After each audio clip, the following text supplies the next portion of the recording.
Probando. ¿Me escuchan? Ahí está. Muy bien, gracias. ¿Alguien me podría mandar el control remoto para poder pasar las vistas? Ah, acá está. Cierto, yo lo tenía, usted ya me lo habían dado, me había olvidado.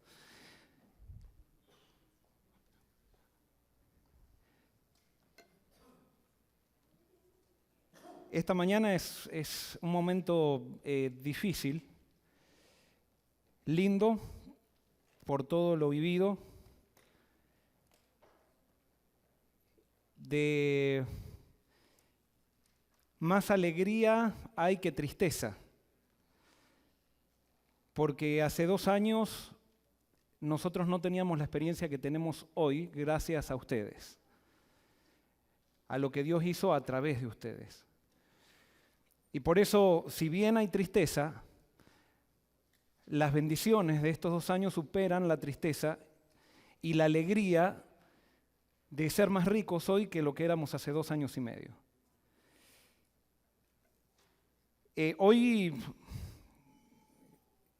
es difícil saber qué es lo que uno va a predicar el último sermón, pero espero que no sea el último sermón.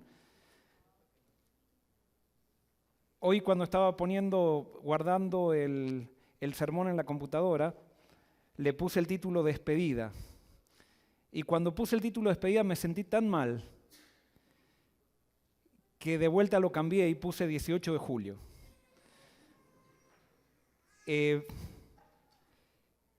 Y si bien es una especie de, yo creo que es una especie de cambio, es un cambio de etapa, y con esto no es que me quiero perpetuar como pastor de esta iglesia, sino lo que queremos hacerle saber con mi familia es que hasta hoy quizás éramos pastores, cumplíamos una función aquí. Desde ahora en adelante vamos a ser compañeros en la misma misión. Nosotros ya no vamos a tener responsabilidades administrativas aquí, pero sí sentimos que la misión sigue. Y yo tengo, por lo menos este es mi sentimiento, yo no creo que haya casualidades en esta vida. Y simplemente para contarles algo, ayer nosotros estamos con deseos de testificar de Dios, de que Dios nos lleve a personas que necesiten de Él. Y ayer a la tarde decidimos terminar todo más temprano que nunca.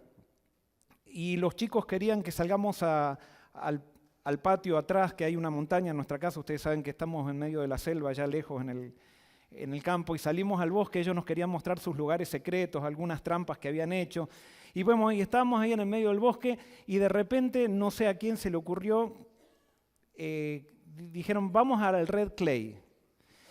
Y yo no tenía ganas de ir al Red Clay. Y Jeremías se quejó en algún momento porque cuando me propuso a mí ir al Red Clay, yo le dije que no, ¿por qué vamos a ir tan lejos? Vamos a ir acá atrás.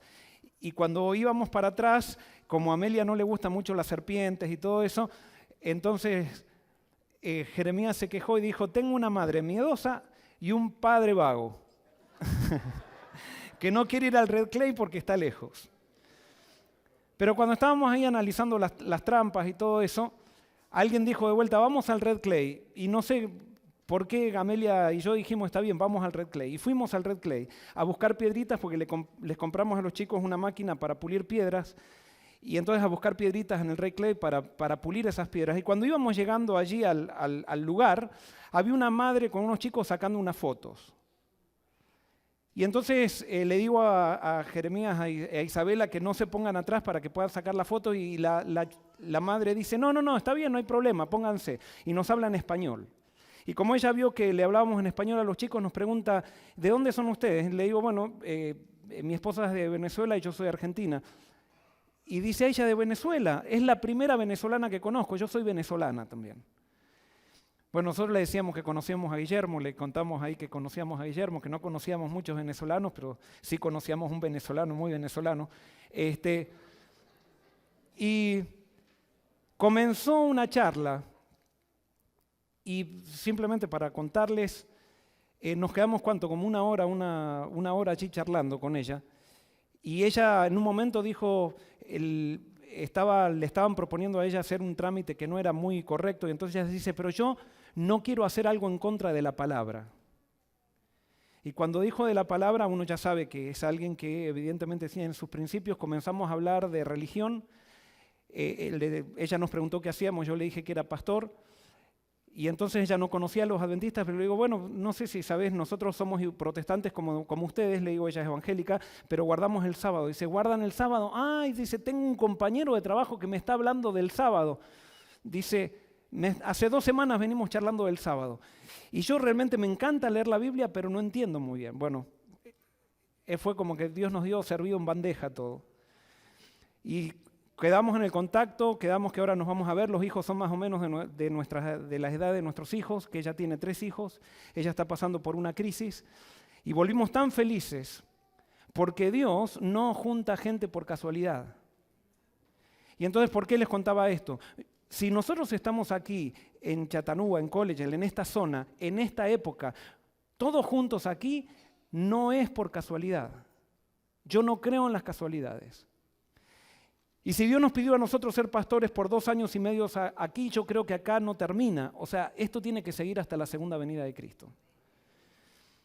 Y por eso no voy a ser más el pastor de ustedes, pero sí quiero seguir siendo el compañero de misión de ustedes.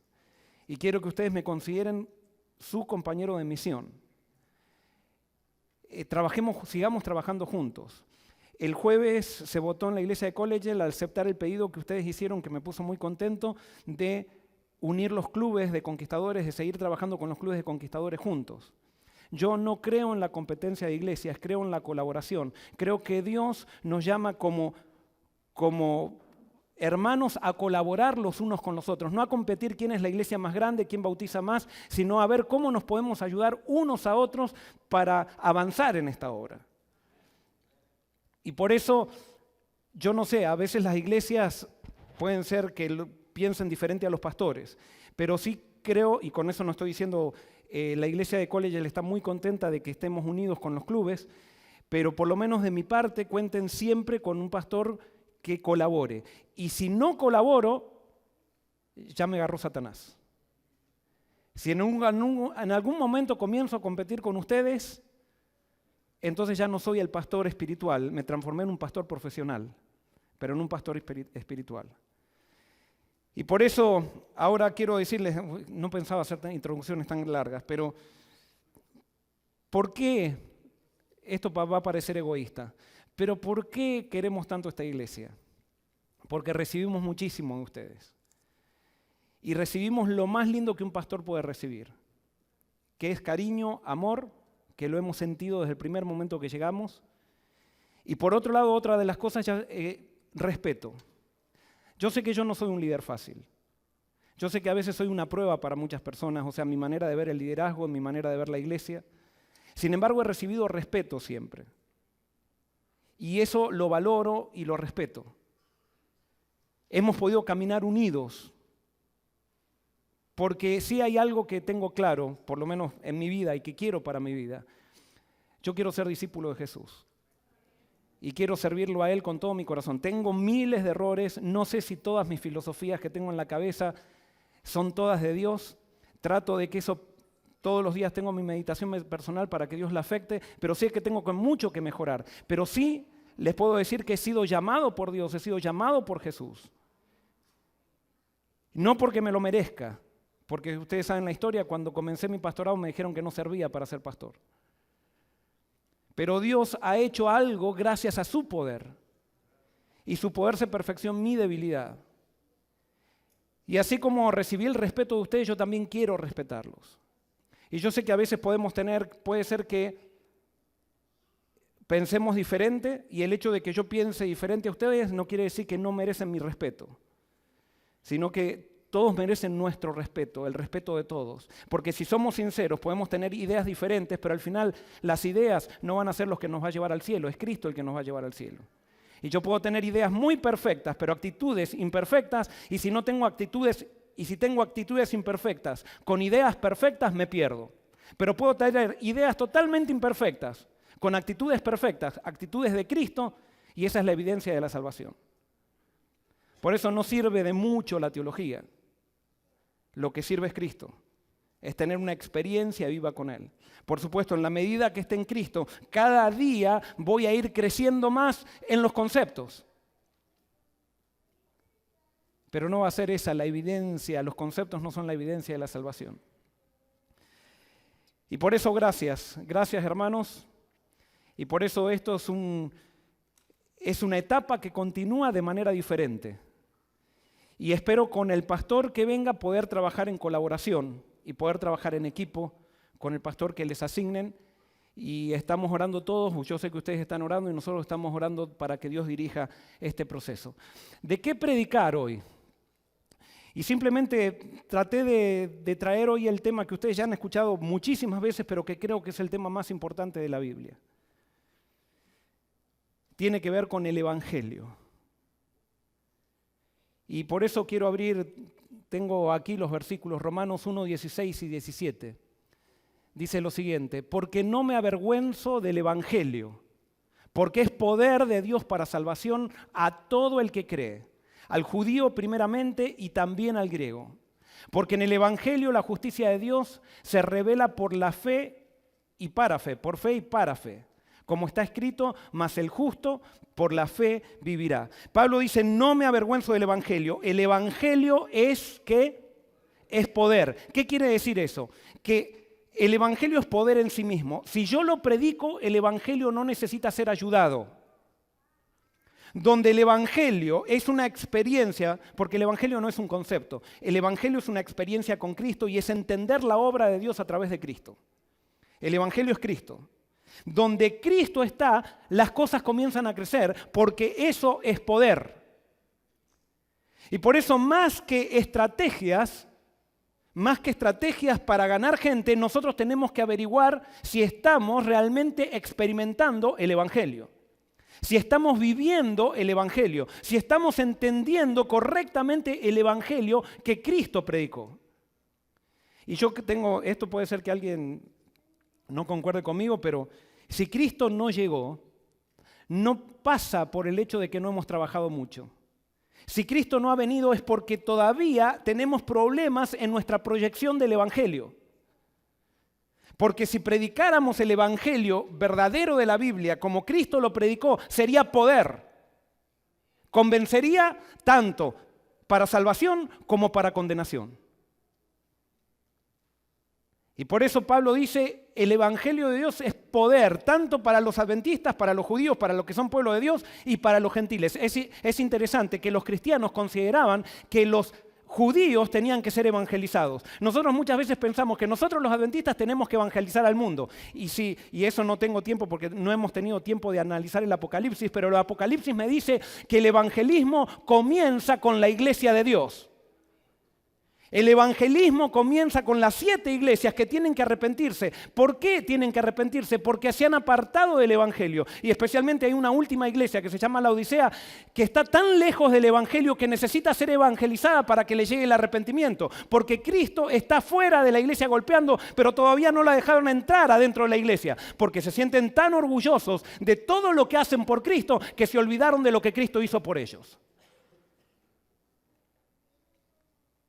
Y por eso, hermanos, buscar a Cristo no es pérdida de tiempo. Puede ser que buscar a Cristo nos lleve un trecho de discusión, un trecho de ponernos de acuerdo, como le llevó a los discípulos a entender la obra de Cristo. Ellos caminaban con Jesús, pero no estaban entregados a Jesús. Tuvieron que llegar a la cruz para encontrarse realmente con el Jesús verdadero y allí, después de 3 años y medio, recién allí, y después de 10 días de oración, pudieron predicar con el poder que predicaron. Y esa predicación nos llega hasta nosotros hoy. Simplemente por el hecho que descubrieron al Cristo real. No al Cristo que les enseñaron, no al Cristo que aprendieron en la iglesia. Y por eso Pablo dice, el evangelio tiene que ser para los judíos y para los gentiles. Es poder para tanto adventistas como no adventistas. Nosotros no es que tenemos que decir, bueno, no vamos a hacer evangelismo, no vamos a ir a predicar afuera, pero no podemos estar predicando afuera sin estar predicándonos a nosotros mismos. Porque un día que no como el pan de vida, el pan se pone duro.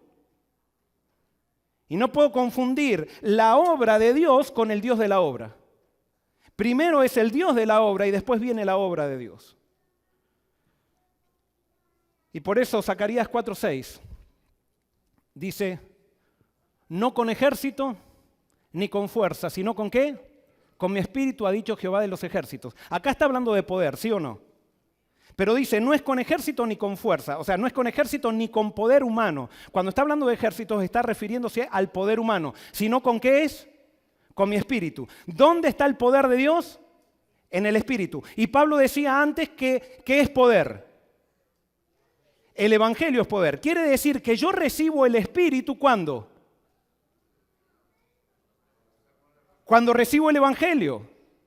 No puede haber espíritu sin evangelio. Y por eso si nosotros queremos que esto suceda, debemos redescubrir el evangelio. Y el evangelio no son 28 doctrinas. El evangelio es una verdad que está en la persona de Jesucristo que tiene que permear todas las doctrinas. No es una doctrina más el evangelio, es la doctrina. Y sobre esa doctrina se construyen todas las otras doctrinas. Pero cuando al evangelio simplemente le damos un sector, como que es una doctrina, simplemente lo que lo estamos haciendo es privarlo de su influencia, lo estamos privando de su poder, porque el evangelio tiene que ser la verdad, el evangelio tiene que ser la doctrina.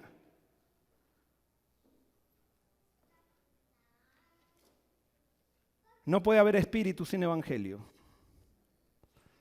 Y entonces Habacuc 2:4 dice lo siguiente, porque Pablo toma, el libro de Romanos lo toma de este versículo de Habacuc. Y dice, el orgulloso no es recto ¿en qué?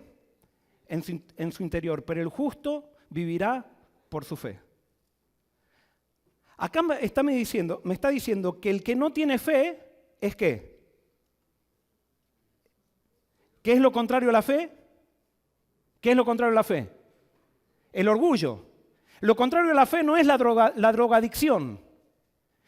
Lo contrario a la fe no es, sino que lo contrario a la fe es el orgullo. Y donde hay orgullo, quiere decir que no está la fe, y si no está la fe, no está el evangelio, y si no está el evangelio, no está el espíritu. Y podemos estar haciendo campañas, podemos estar haciendo estrategias, podemos estar haciendo un montón de cosas, pero si hay orgullo, no estamos predicando el evangelio. Y de eso quiero hablar esta mañana. Y hermanos, yo sé que predico sermones incómodos, a veces aburridos, pero incómodos por sobre todo. Pero quiero decirles, cuando denuncio a fariseos, cuando denuncio a liberales, cuando denuncio a fanáticos, cuando denuncio a adúlteros, cuando denuncio a homosexuales, cuando denuncio a formalistas, me estoy denunciando a mí mismo.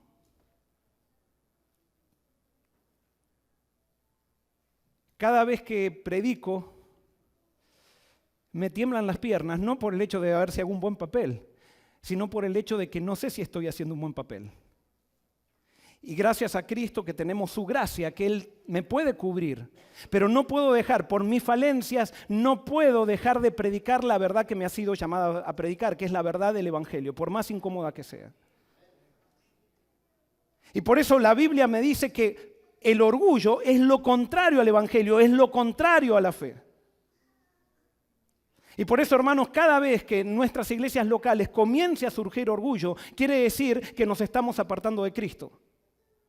No necesitamos traer a alguien que nos ayude, que nos hable acerca de cómo solucionar problemas, sino lo que tenemos que hacer es meter a Cristo dentro de nuestras iglesias.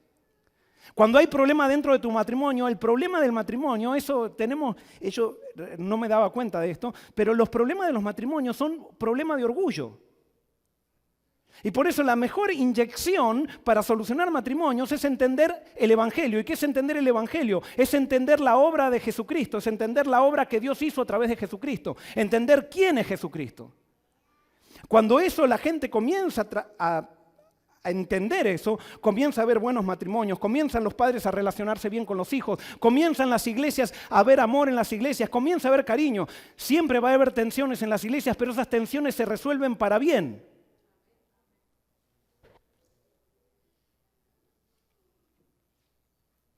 voy a ser sincero, quizás, bueno, a veces me arrepiento de haber dicho ciertas cosas, pero considero que ustedes son una familia. Si nosotros no podemos solucionar en congresos nuestras tensiones, quiere decir que Cristo está golpeando todavía afuera. Si en nuestros congresos salimos votando a ver quién ganó y quién perdió y no llegamos a un consenso, quiere decir que nuestra verdad es una doctrina, pero no es una experiencia con una persona. Porque quiere decir que esa verdad no ha tenido poder para ponernos de acuerdo, hacernos poner de acuerdo. ¿Se entiende? Y acá no estoy denunciando al otro grupo o a este grupo. Creo que Dios tiene una iglesia que no tiene grupos. Y cuando estamos polarizados en grupos, posiblemente nos estamos poniendo a riesgo nuestra permanencia en la iglesia, no en la iglesia institucional, sino en la iglesia de Dios. Porque Dios es un Dios de unidad. Eso no quiere decir que no haya tensiones, pero cuando no se pueden resolver las tensiones, eso es una señal, es una bandera roja que algo está funcionando mal. Y tenemos claro en la Biblia que cuando eso sucede es porque Cristo está lejos. Es necesario nuevamente levantar el Evangelio, levantar a Cristo. El orgulloso no es recto en su interior, pero el justo por la fe vivirá. Cuando yo vivo por fe, se aniquila el orgullo. Ahora, ¿por qué el Evangelio es contrario al orgullo? Y esto ya lo hemos visto muchas veces. ¿Por qué el Evangelio? ¿Cuáles son los requisitos para que alguien se salve? Y ustedes ya esto lo escucharon muchas veces y esto creo que es lo más importante de todo lo que hemos hablado durante todos estos 2 años. ¿Cuáles son los requisitos para que alguien se salve? El primer requisito es guardar perfectamente la ley de Dios. ¿Estamos de acuerdo, verdad? Muy bien, ahora me gusta porque antes no estaban todos de acuerdo, pero ahora ya estamos todos de acuerdo que ese es el requisito para ser salvo. Si alguien dice por ahí, bueno, pero yo guardo la ley de Dios, por lo tanto soy salvo, entonces se olvidó del segundo requisito, ahí todavía otro requisito. ¿Y cuál es el segundo requisito? A ver. Sí, pero para la salvación. No, está bien, no está mal eso. Pero el segundo requisito para la salvación del cual nadie puede es no haber pecado jamás. Si yo, por ejemplo, hoy recibo a Cristo y por medio del poder del Espíritu no peco más hasta la segunda venida de Cristo, igual estoy perdido. O sea, no con Cristo en mí. Pero si yo digo, no, yo estoy salvo porque dejé de pecar, estoy perdido igual, porque no se salva el que no peca, sino que se salva el que nunca pecó. ¿Se entiende? Entonces estos son los 2 requisitos para la salvación. Como estos son los 2 requisitos para la salvación, ¿quién está salvo? Nadie. Y eso lo dice la Biblia. No hay justo ni aún uno. No hay ni siquiera uno que entienda. Aquel que se cree el mejor es el peor. Y es más, Juan después dice, aquel que dice que no peca, ¿es qué? Es un mentiroso. Porque la Biblia dice que no hay justo ni aun uno. Y para Dios la justicia tiene que ver más que con actos, tiene que ver con actitudes, tiene que ver con la esencia. Y nuestra esencia tiene un problema que se llama orgullo y ese problema contamina todo. Y por eso, si hay un pecado grande a los ojos de Dios, ese es el pecado del orgullo. Y este es el requisito para la salvación. Y por eso esto hace que necesitemos un Salvador. Porque ¿quién es el único ser humano que nunca pecó? Jesús. Entonces la Biblia dice, como los requisitos para la salvación son tan altos, yo tengo que enviar un regalo bien grande. Y cuando Dios dice, voy a enviarnos un regalo para la salvación, dice, yo me doy a mí mismo. Imagínense qué regalo nos dio Dios. A Él mismo. Y Jesús se transforma en nuestro Salvador. ¿Para quiénes? Para todos aquellos que reconocen que están perdidos. El gran problema es que nosotros, como pertenecemos a una tradición religiosa tan importante, tan impactante, que hemos visto la mano de Dios, cómo se ha revelado como movimiento profético, muchas veces pensamos que estamos salvos por pertenecer a este gran movimiento. ¿Y eso nos lleva a qué? ¿Al qué? Al orgullo, porque si entendiéramos el Evangelio nunca nos llevaría esto al orgullo. Pero cuando hay orgullo, hermanos, no me importa por qué sea, dice la Biblia, no lo digo yo, no importa por qué sea el orgullo, allí no está el Evangelio, allí no entendimos los requisitos para la salvación, allí hemos dejado de lado a Jesús y pensamos que tenemos algo que nos hace buenos delante de Dios. Y nosotros no tenemos nada que nos haga buenos delante de Dios, nada, absolutamente nada. Pero Dios dio todo. Y gracias a que Dios dio todo, Dios puede perdonar, ¿cuánto? Todo. Hasta lo más profundo. Y por eso los que entienden el Evangelio, las iglesias que entienden el Evangelio no son iglesias criticonas. No son iglesias que dicen, pero esta persona ya cayó 5 veces. A ver si ahora viene ese arrepentito y después hay que bautizarlo de vuelta, ya se bautizó 5 veces. ¿Escucharon esos comentarios a veces en las iglesias? Yo los he escuchado muchas veces. Son personas que no entendieron el Evangelio, que están lejos de Cristo, están bien metidas en una iglesia, pero no han entendido a Cristo. No han entendido su propia condición. Y alguien puede decir, pero pastor, guarda, no predique este mensaje porque a ver si los jóvenes, porque siempre tenemos miedo de los jóvenes, a ver si los jóvenes se ponen liberales. No, es que cuando entiendo que yo no tengo nada para dar y que Dios me da todo, lo único que puedo hacer es en gratitud entregarle todo a Cristo. Y mi vida ya no se rige por mí. O sea, la evidencia que estoy en la salvación es mi entrega a Cristo, no mi entrega a una iglesia, es mi entrega a Cristo. Yo no estoy preguntando cuánto es lo menos que puedo hacer para poder ser un buen miembro de iglesia, sino que tú le dices a Dios, cuando entendiste la salvación, le dices, Dios, ¿cuánto es lo más que te puedo dar en gratitud por lo que tú hiciste por mí? Ya no estoy dependiendo de si me dicen cómo me tengo que vestir o no me tengo que vestir, no, ya ahora voy. O sea, cuando me he visto, le digo, Señor, esto te da gloria, Jesús, ¿te da gloria a esto? Y es una relación directa con Dios, es una relación protestante con Dios, donde mi pensamiento se conecta con el pensamiento de Dios y yo no estoy esperando que la iglesia me diga lo que tengo que hacer, sino que simplemente Cristo me lo dice a través de su palabra. Allí hay fidelidad, allí hay cristianos maduros, allí hay movimiento. Cuando no sucede eso, hay institución, pero no movimiento. Y uno de los grandes problemas que tenemos es que lastimosamente hemos llegado a ser institución. Nos sentimos muy orgullosos de la institución, pero no podemos decir como antes que somos un movimiento. Eso no quiere decir que no existe un movimiento dentro de la institución. Eso no quiere decir que hemos dejado de ser el pueblo de Dios, porque Israel dejó de ser movimiento, o sea, es más, adoraban ídolos y todavía seguía siendo el pueblo de Dios. Dios mandó a Babilonia para castigarlo, para corregirlo. No alcanzamos a estudiar profecías, hermanos, que era el año que viene y vamos a empezar a estudiar profecías, pero los motivos para que tomen el Apocalipsis nuevamente y analicen las profecías no de acuerdo a lo que ustedes aprendieron o les enseñaron, sino que analicen la profecía con la Biblia misma. Empiecen a leer la Biblia con oración, entiendan la profecía por ustedes y van a ver que Dios tiene muchísimas cosas para decirles. Pero Jesús es nuestro único y suficiente Salvador. La Biblia dice que todos los que han sido salvos son registrados ¿dónde?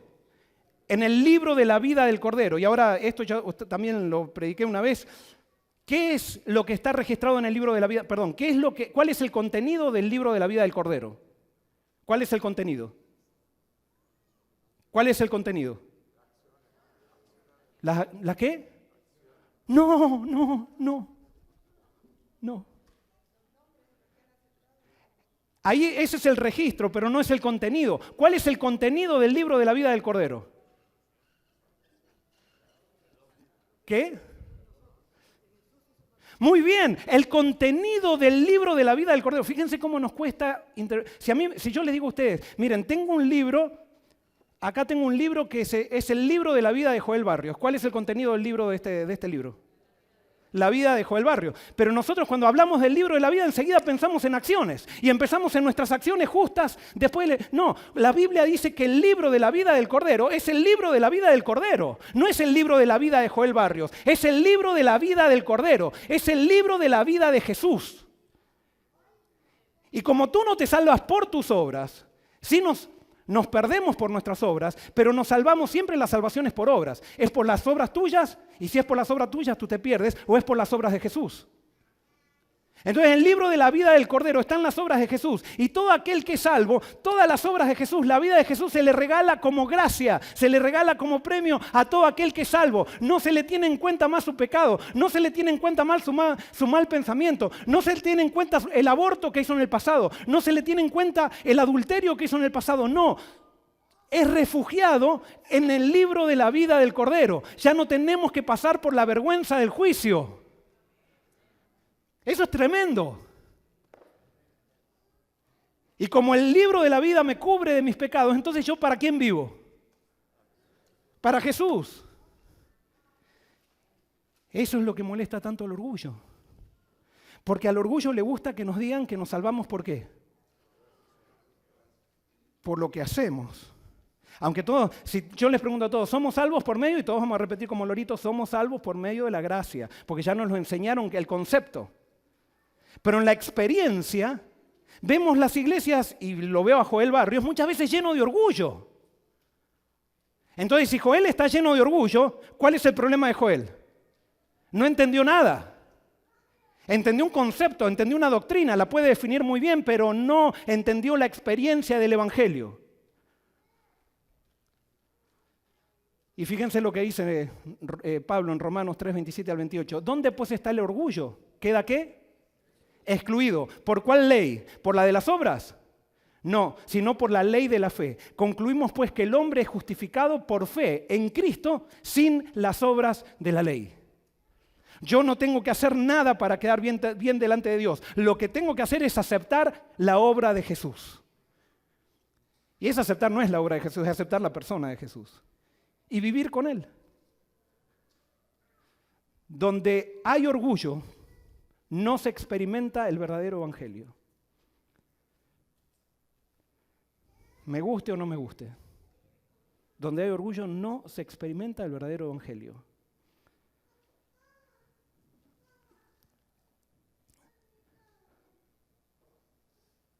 Qué tentados nos sentimos para hablar de nosotros. Y voy a decir algo y ya van a ver que... Pero en estos 2 años aquí en la iglesia subieron los diezmos $90,000. Y les digo, muchas veces voy cuando vienen y me preguntan, cuando digo eso, lo digo con orgullo, porque eso se cuenta como algo muy bueno. Pero ¿eso qué es? Cuando yo me siento orgulloso, ¿es evidencia de qué? Que estoy quitando del centro ¿a quién? A Jesús, y me estoy poniendo en el centro yo, cuando yo no tuve absolutamente nada que ver con eso.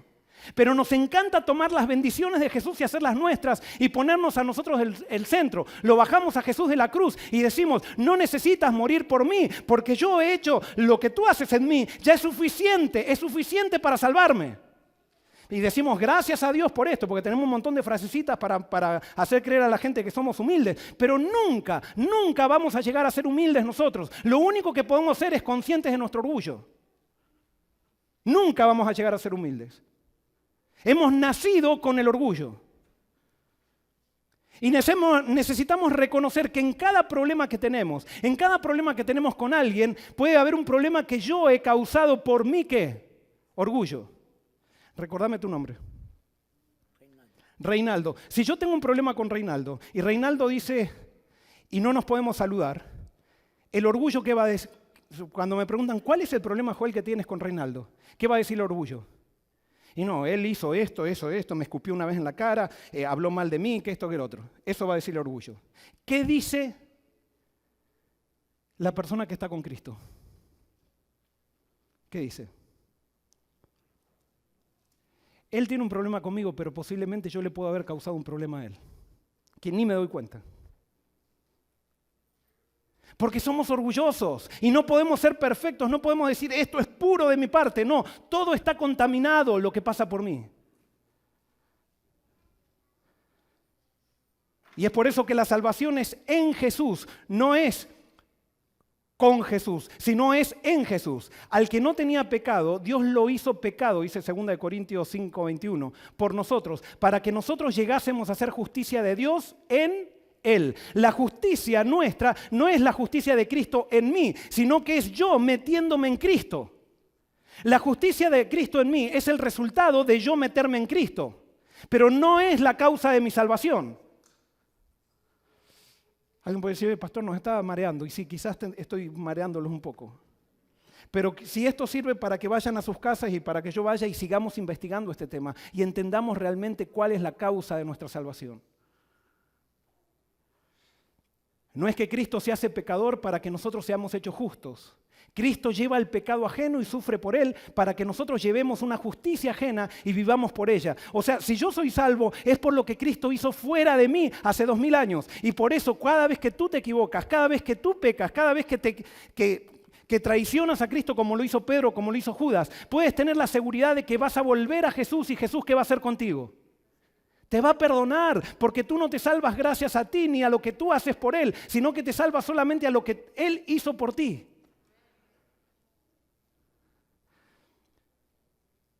Considerarnos justos por algo que pasa dentro de nosotros, la Biblia lo considera maldad. ¿Se acuerdan del fariseo y el publicano? ¿Con quién oraba el fariseo en el templo? ¿Con quién oraba? Consigo mismo, pero ¿a quién le estaba hablando? A Dios le estaba hablando. Y decía, Señor, gracias porque tú me transformaste. Porque yo no soy como esas personas, como esas que yo ayuno 2 veces por semana. Es la obra del Espíritu Santo en mí, Señor, y me siento tan bien de toda esa transformación que hiciste. Pero no como aquel que tú no lo has transformado nada, pobre. Entonces en el otro rincón estaba el publicano que decía, Señor, no tengo nada para darte. No tengo nada para decirte. Soy todo un problema. Acéptame así como soy.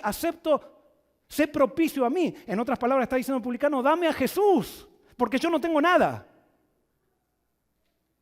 Y Jesús dijo que ¿quién salió bien del templo? El publicano. ¿Y el otro tan agradecido?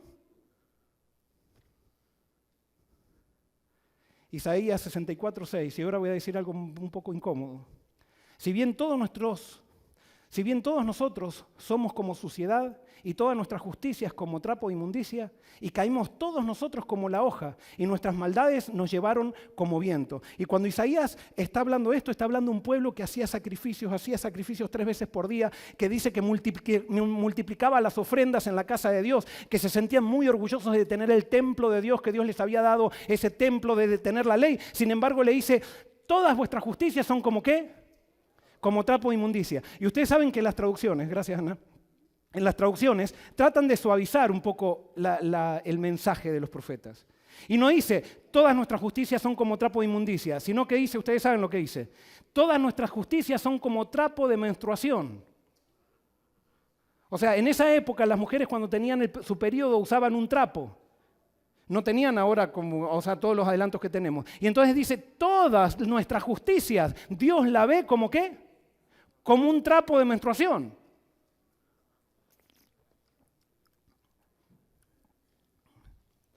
Todo lo que nosotros queremos presentar delante de Dios, por más que Dios lo haya hecho en nosotros, no sirve de nada con lo que Jesús hizo por nosotros. Y cada vez que yo quiero presentar algo que Dios hace en mí, como para sentirme orgulloso, estoy blasfemando el nombre de Cristo. Porque estoy diciendo, hay algo que pasa por mí que me hace más justo que otros. Y ahora Zacarías 3, 1 al 5. Dice, me mostró al sumo sacerdote Josué, el cual estaba delante del ángel de Jehová. Y Satanás estaba en su mano derecha para acusarle. Y dijo Jehová a Satanás, Jehová te reprenda, oh Satanás, Jehová que ha escogido a Jerusalén te reprenda. ¿No es este un tizón arrebatado del incendio? El sumo sacerdote Josué. ¿Qué estaba haciendo Satanás con sumo sacerdote Josué? Acusándolo. Yo les pido que vayan y lean cuáles eran las condiciones. En Levítico 21 dice cuáles eran las condiciones para que alguien llegue a ser sumo sacerdote. Y una persona que era sumo sacerdote primero tenía que venir por generaciones de la familia de ¿quién? De Aarón. Segundo, tenía que ser una persona que no sea perfecta físicamente. No podía ser ni bajo, ni bajo, no dice que es muy alto, parece que la altura era, no podía ser ni bajo, no podía ser ni rengo, no podía tener ningún defecto físico el sumo sacerdote. Y cada vez que alguien era sumo sacerdote tenía que ser analizado y pasar por un montón de escrutinios para ver si realmente cumplía con las condiciones. Ahora fíjense, está el sumo sacerdote Josué, que ya había pasado por todo este escrutinio, ¿y quién lo está acusando? Satanás. ¿Por qué lo estará acusando Satanás? Ahora fíjense, sí, pero hay otra cosa. Y Josué estaba vestido de vestiduras viles y estaba delante del ángel. Y habló el ángel y mandó a los que estaban delante de él, diciendo, quitadle esas vestiduras viles. Y él le dijo, mira que he quitado de ti tu pecado y te he hecho vestir de ropas de gala. Después dijo, pongan mitra limpia sobre su cabeza. Y pusieron una mitra limpia sobre su cabeza y la vistieron y le vistieron las ropas. Y el ángel de Jehová estaba en pie. Ahora, nuevamente, el traductor suaviza las palabras del hebreo. En el hebreo dice, y Josué estaba vestido de vestiduras, y perdonen lo que voy a decir, estaba vestido con vestiduras con caca. Así dice en el hebreo. Era el sumo sacerdote que había pasado por todo el escrutinio, que le había sido humanamente perfecto delante de todos. Sin embargo, ¿cómo estaban sus vestiduras?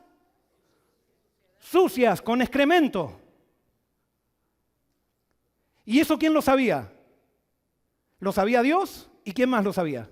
Satanás. Y entonces Satanás, como veía las vestiduras con excremento, se agarraba de eso y decía, ese no puede estar en tu presencia, Dios, me lo tienes que dar a mí porque yo estoy lleno de excremento, dice Satanás. Pero esa persona no puede estar delante de ti. Ahora fíjense, ¿Josué había adulterado? ¿Josué había sido drogadicto? No, lo único que había hecho era cumplir bien su papel sumo sacerdotal. ¿Cuál era el excremento de Josué? Pregunto, ¿cuál era? El orgullo. Ese era el excremento de Josué y es tu excremento y es mi excremento, y perdonen. Porque cuando hablamos en el Evangelio, de lo único que podemos hablar es de lo que Dios hace, no de lo que nosotros hacemos. Y por eso a veces estoy tan en desacuerdo, y yo no soy nadie, hermanos, y perdónenme, yo hablo a veces, y por eso a veces alguien me dice, no, pero estoy tan en desacuerdo en eso que presentemos estadísticas y que esto, que el otro. ¿Qué es lo que hacen eso? Lo único que hacen es ensalzar al hombre. Lo único que hacen es mostrar lo que el hombre hace. Sin embargo, Dios lo ve de una manera diferente, porque nosotros aplaudimos, decimos, a este hay que promocionarlo, a este hay que darle esto, hay que darle otro. Y sin embargo, Dios lo ve como excremento. Este sermón va a ser el último por todas las razones.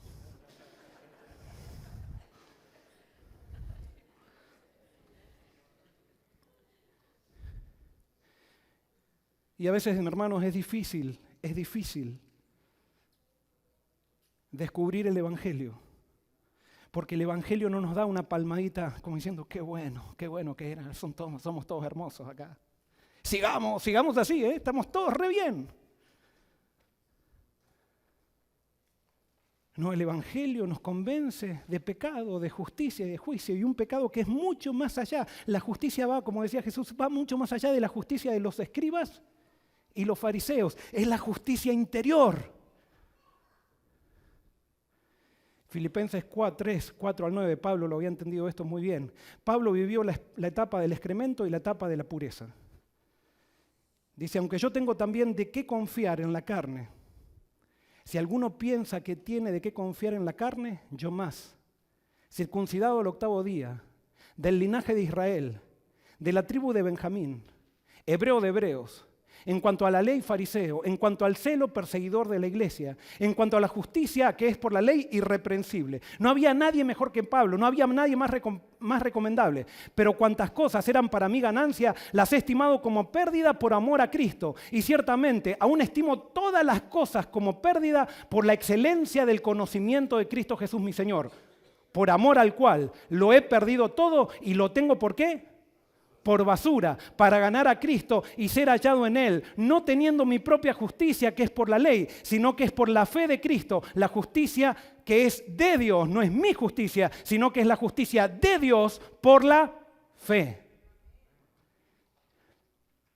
Para tú entrar en el reino tienes que estar dispuesto a considerar por basura aquello que te hace sentir orgulloso. Y por eso qué difícil, hermanos, es si nosotros venimos acá y entonces estamos en una graduación de una universidad y pasan todos los doctores con toda esa ceremonia, con todos los birretes y con todas las cosas que se ponen y todo eso, y decirle, ustedes, esas vestiduras están llenas de excremento. Es la ofensa más grande. Sí le podemos decir al hermanito, al pescador, al zapatero que está por allá, que tiene un montón de problemas. Pero muchas veces cuando nosotros hemos llegado a tener bendiciones de Dios, agarramos esas bendiciones para hacerlas un pedestal y subirnos arriba y no para exaltar a Cristo. El evangelio se tendría que ver en todas las cosas que hacemos, no solamente en algunas. Es muy fácil decirle a las mujeres, no usen joyas porque eso es símbolo de modestia. No, hay muchos más símbolos de modestia que no los hablamos nada. Cuando subimos a una plataforma a 20 personas y empezamos a hablar de la trayectoria que tienen, de lo que han hecho, de lo que no hicieron, de todo lo demás, eso es orgullo. Eso es falta de modestia. Más vale que esas personas se pongan aros en las orejas y se bajen y alaben a Cristo antes que estén diciendo que no usan joyas y que son humildes y ensalzándose a sí mismos.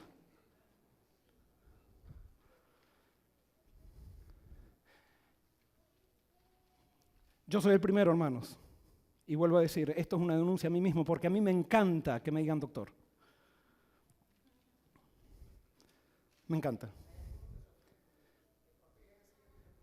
¿Cómo? Correcto, y no está mal, tampoco no vamos a decir ahora no vamos a decir doctor ni nada. La cuestión no es tanto qué hago, porque yo puedo decir, a mí nadie me diga doctor, porque yo soy humilde. O sea, no pasa por las formas, pasa por la esencia, pasa por Cristo, pasa por mis actitudes. Y yo soy acá amigo de muchos doctores, o sea que no tengo problema con los doctorados ni nada por el estilo. Dios nos ha dicho que nos tenemos que superar y cada uno llega hasta donde Dios le permite.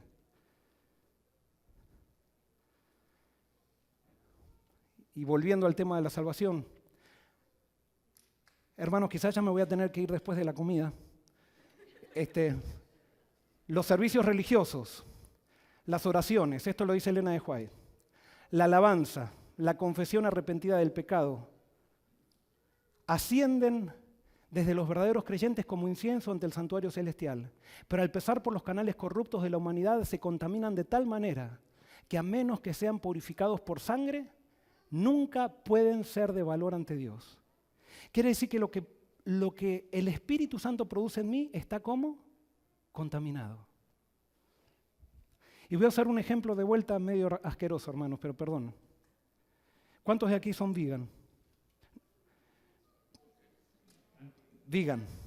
veganos? Bueno, no importa cuántos son, no importa. Pero si tenemos una persona vegana, ¿cómo come? Saludable, ¿verdad? Ahora, ¿hasta cuándo son saludables los alimentos del vegano? ¿Hasta cuándo? Son saludables hasta que lo meten en el cuerpo. ¿Qué pasa cuando salen del cuerpo, hermanos? Por más vegano que sea, nadie quisiera recibir un regalo de un vegano de lo que salió del cuerpo. Nadie. Absolutamente nadie. Porque al entrar en contacto con nuestro cuerpo corrupto, se contamina y por más que le hace bien, sale mal. Y lo mismo pasa con Cristo. Cuando Cristo entra en comunión con nosotros, comienza a transformar nuestro corazón. Nos hace muchísimo bien, pero lo que sale contaminado. Y por eso no podemos nosotros decir que por lo que Cristo hizo lo que Cristo hizo en mí, yo soy mejor que otra persona. No, yo sigo estando perdido. Solamente soy salvo si me aferro a lo que Cristo hizo por mí, fuera de mí, allí hace 2000 años en la cruz. Y por eso Pablo dice, cuando entendemos esto, no hay lugar para ¿qué? No hay lugar para el orgullo, no hay lugar para las élites. Uno de los principios, hermanos, que hemos vivido en esta iglesia, que Dios nos ha permitido un cierto crecimiento en estos 2 años. ¿Cuál es el principio? El principio es que todos tienen acceso a la iglesia de Dios. Todos pueden participar, todos pueden ser ancianos, todos pueden ser ministros, todos pueden.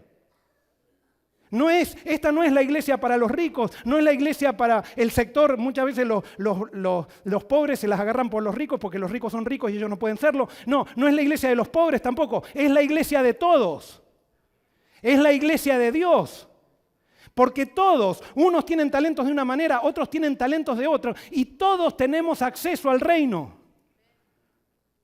Y es por eso que en estos 2 años, si hubo crecimiento, no se debió a que hubo alguien carismático, no se debió a que había gente talentosa, no, se debió a que aplicamos principios entre todos que dieron resultado, que son los principios bíblicos. Y por eso, si esta iglesia va a seguir creciendo, necesitamos seguir aplicando estos principios. Estos principios que vienen de levantar a Cristo. Oswald Chambers dice lo siguiente: tenemos que darnos cuenta que no podemos ganar o merecer nada de Dios. Tenemos que recibirlo como un regalo o quedar sin Él. La más grande bendición espiritualmente es el conocimiento de que somos indigentes y hasta que no hayamos llegado hasta allí, nuestro Señor es impotente. Me pareció buenísima esa cita y parece que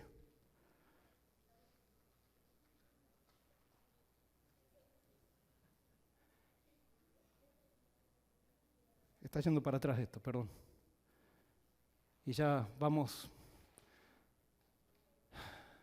Dice lo siguiente: Dios no puede hacer nada por nosotros si pensamos que somos suficientes de nosotros mismos. Tenemos que entrar en su reino por la indigencia. Mientras seamos ricos, poseídos de cualquier clase de orgullo o independencia, Dios no puede hacer, ¿cuánto? Nada por nosotros. Nada. Pero si estamos dispuestos a rendirnos, ¿saben qué? Cuando Jesús dijo, yo quiero darles paz, no dijo, hagan esto, hagan aquello. ¿Qué dijo? Vengan a mí. Ese es el secreto de la religión. ¿Ir a quién? A Jesús. La forma en cómo vea el Evangelio tendrá un impacto en cómo me relaciono con Dios. Cuando no queremos entender que yo no puedo hacer nada para la salvación, me empiezo a adelantar a Dios. Me empiezo a poner ansioso. Cuando yo entiendo que Dios ya hizo todo, lo más grande lo hizo por mí, ¿por qué no se va a encargar de lo más pequeño? Pero cuando nosotros pensamos que es un trueque con Dios, Él me da esto, yo le doy aquello, Él me da esto, entonces por ahí viene un problema y no podemos relajarnos en Dios porque pensamos que nosotros también tenemos que hacer algo para solucionar. Lo único que Dios nos dice es, ven a mí, dice Jesús, yo te doy fuerza para este día, pero no trates de solucionar el problema de mañana. Basta cada día, ¿qué? Su afán.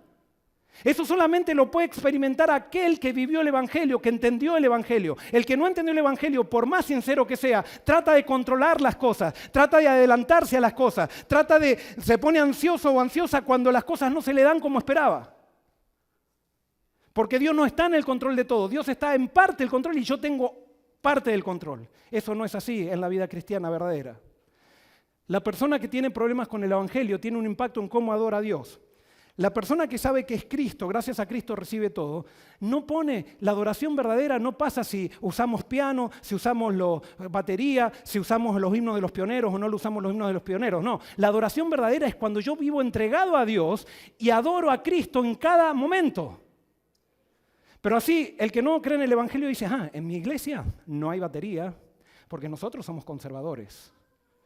Como diciendo, somos mejores que aquellos liberales que usan batería. La adoración no está determinada por con qué adoras, sino a quién adoras. Y después está el otro extremo. No, porque en mi iglesia somos de mente amplia y entonces sí, ponemos humo en la plataforma, luces, todo. Es que no pasa, no estoy criticando eso. No se trata de llenar iglesias, se trata de predicar la palabra, de predicar el Evangelio. Y cuando Cristo sea levantado, las iglesias se van a llenar con baterías o sin baterías. Y si hay una batería, se va a usar para la gloria de Cristo, no para entretener a la gente.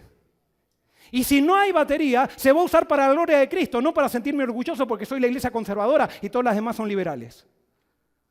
¿Se entiende? El orgullo nos divide, el orgullo nos polariza. La forma en cómo veo el Evangelio va a tener un impacto en cómo me relaciono con mi prójimo, eso ya lo vimos. La persona que no aceptó el Evangelio trata de controlar a los demás. Y para esas personas es muy importante que la iglesia diga todo y que la gente siga lo que la iglesia diga, no importa si están convencidos o no. En la Biblia, lo que no viene voluntario no sirve. Y podría hablar mucho de esto. Esto también tiene que ver un impacto en cómo la gente ve a la iglesia. La persona que todavía no entendió el Evangelio mete en la iglesia el ejército y la fuerza, pero se olvida del Espíritu. Entonces trata de provocar las cosas, no trata de esperar que el Espíritu se manifieste. En la iglesia de Dios los bautismos se esperan, pero no se provocan. Pero muchas veces nosotros estamos provocando bautismos. No por el hecho de que amamos las almas, es que amamos la estadística. Amamos pararnos en una plataforma a dar los informes. Empezando por mí.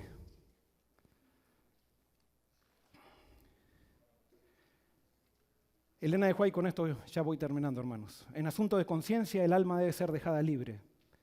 Ninguno debe dominar otra mente, juzgar por otro o prescribirle su deber. Dios da a cada alma libertad para pensar y seguir sus propias convicciones, de manera que cada uno de nosotros dará a Dios razón de sí. Ninguno tiene el derecho de fundir su propia individualidad en la del otro. En todos los asuntos donde hay principios en juego, cada uno esté asegurado en su ánimo. En el reino de Cristo no hay opresión señoril ni imposición de costumbres. Los ángeles del cielo no vienen para mandar y exigir homenaje, sino como mensajeros de misericordia para cooperar con los hombres en la elevación de la humanidad. Hermanos, creo en el espíritu de profecía y creo en el don dado por Elena, que Dios le dio a Elena de White. Y hay unos principios tan sabios que a veces nos cuesta tanto seguir, de respeto. Principios protestantes, donde dice que cada persona tiene independencia para tomar sus decisiones. Y creer que el Espíritu nos va a unir si somos sinceros. Pero a veces nos gusta usar los libritos rojos como decir, yo creo, pero es como una manera de mostrarme que soy adventista. Pero cuando llega el momento de aplicar los principios, nos encanta agarrar las citas de la carne, las citas de esas que son simplemente cosas superficiales, que no estaban mal, pero las escribió pero cuando hablamos de principios, vamos a encontrar principios que se aplican a todos los tiempos de Elena de White. Espectacular. Y por eso la iglesia era movimiento. La Odisea dice, tú dices yo soy rico y estoy enriquecido, no tengo necesidad, y no conoces que eres un cuitado, pobre, ciego y desnudo. Hermanos, Dios nos llama a que nos arrepintamos. Y cuando nos arrepintamos dice que Dios levantará un remanente. ¿Y cuál será la característica de ese remanente? Dice, y dejaré en medio de ti un pueblo, ¿cómo? Humilde y pobre, el cual confiará ¿en qué? En el nombre de Jehová. La única manera es que el Espíritu se manifieste en nuestra vida a través del Evangelio. A través de Cristo. Y entonces termino con este versículo. Y este evangelio del reino, no el evangelio, sino este del evangelio, que no tenemos nada para dar, que Cristo tiene que ser todo. Un evangelio que se manifiesta en humildad. Un evangelio donde no hablamos de lo que nosotros hacemos por Dios, sino lo que Él hace por nosotros. Será predicado a todo el mundo, por testimonio a todas las naciones. Y cuando eso suceda, ¿qué vendrá? El fin. ¿Ustedes quieren ver a Cristo? Yo también lo quiero ver. Que Dios nos bendiga y que continuemos este peregrinaje de aquí en adelante, levantando a Cristo y levantando su evangelio. Vamos a terminar cantando la canción Fe.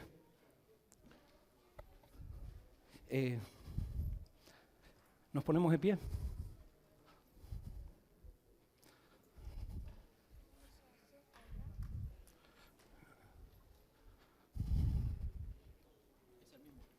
No, es otro, el otro.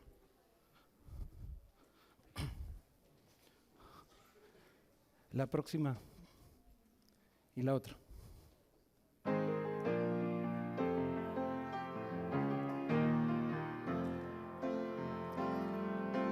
Fe no es solo decirlo, tampoco imaginarlo. Fe descansar confiado en las manos de Dios.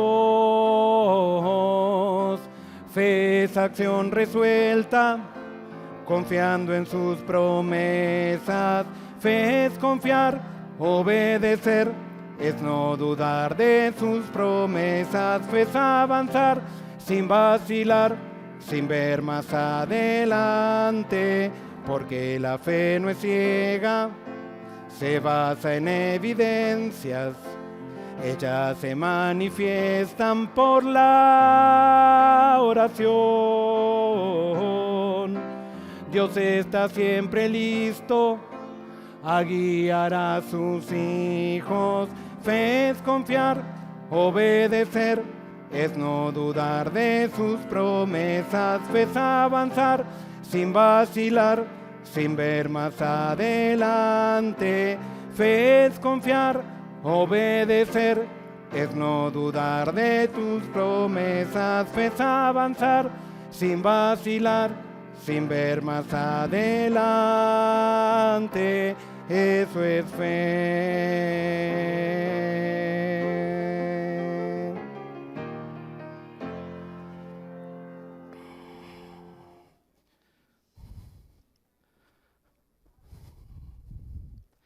Querido Señor,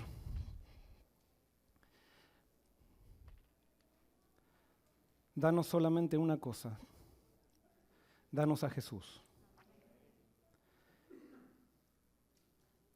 Y Señor, tenemos que reconocerlo, Jesús nos ofende, pero nos levanta, nos da arrepentimiento, nos da libertad de nosotros mismos. Nos abre un horizonte, Señor, para salir de nuestra pequeñez y entrar en tu grandeza. Ayúdanos, Señor, a levantar a Jesús en nuestras vidas y en nuestros púlpitos, en nuestras iglesias. Ayúdanos a entender la obra de Jesús, no solamente en la cruz, sino en su vida. Y que eso nos lleve, Señor, no a la aniquilación de nuestro orgullo, porque eso no va a suceder, pero sí a la anulación de nuestro orgullo. Que eso venga, Señor, por la presencia de tu Santo Espíritu. Te pido una bendición especial sobre esta iglesia, Señor. Te pido, Señor, que bendigas cada individuo, cada familia, que puedan seguir creciendo individualmente y como comunidad. Que dentro de no mucho tiempo, Señor, pueda esta iglesia transformarse en una iglesia que por el testimonio que den, Señor, muchas personas puedan llegarse, bautizarse aquí, Señor, y puedan, Señor, realmente sentir tu presencia, como lo han sentido hasta ahora y la hemos sentido. Pero sabemos, Señor, que todavía hay un camino que recorrer. Te pedimos que con el nuevo pastor que venga, que tú traigas, Señor, podamos colaborar y podamos trabajar en colaboración unidos, aunque en diferentes lugares, pero unidos, Señor. Que nos una el propósito, que sea ensalzarte a ti. Señor, sálvanos de nosotros mismos. En el nombre de Jesús te lo pedimos. Amén. Amén.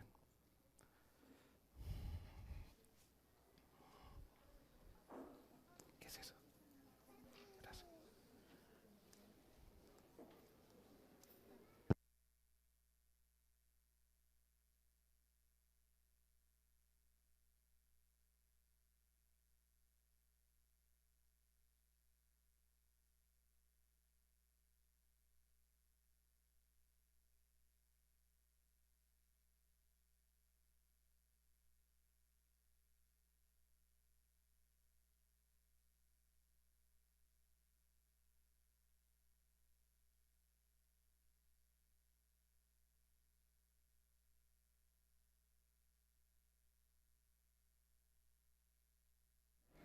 Hermanos, no se olviden que sí hay potluck para todos, potluck general.